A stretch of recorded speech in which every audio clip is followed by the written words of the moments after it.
நாளைக்கு கோயம்புத்தூர்ல ஒரு பாலம் திறக்கிறார். தமிழ்நாட்டிலேயே 10 கிலோமீட்டர் நீளமுள்ள உயர்மட்ட பாலம் அதிமுக ஆட்சியில் அடிக்கல் நாட்டப்பட்டு சுமார் 1621 கோடி மதிப்பீட்டில் அந்த பாலம் கட்டப்படும் என்று அறிவிக்கப்பட்டு முதற்கட்ட பணி நிறைவு பெற்று ஒப்பந்தம் விடப்பட்டு பணிகள் 55% நிறைவேற்றப்பட்டு விட்டது.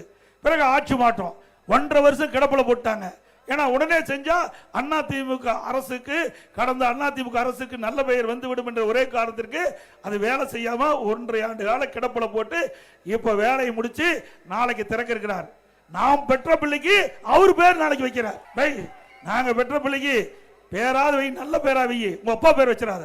எங்க பார்த்தாலும் நாம போட்ட திட்டம் நாம நிறைவேற்றப்பட்டு முடிஞ்ச திட்டத்துக்கு அப்பா பேர் வச்சுட்டு இருப்பார். எல்லா இடத்துலயும் அப்பா பேரு. யாரு கஷ்டப்பட்டு திட்டத்தை கொண்டாந்து நிதியை ஒதுக்கி அந்த பணி நிறைவேற்றிக்கிட்ட அரசாங்கம் அதிமுக அரசாங்கம். ஆனா அழகா வந்து ஸ்டிக்கர் ஒட்டி பேரை வச்சுட்டு போயிடுவார். நல்ல வேலைக்கு நாளைக்கு நடக்கிற அந்த கூட்டத்தில் அப்பா பேர் வைக்கல, வேற ஒரு நல்ல ஒரு பேரை வச்சிருக்குது. வாழ்த்துக்கள்.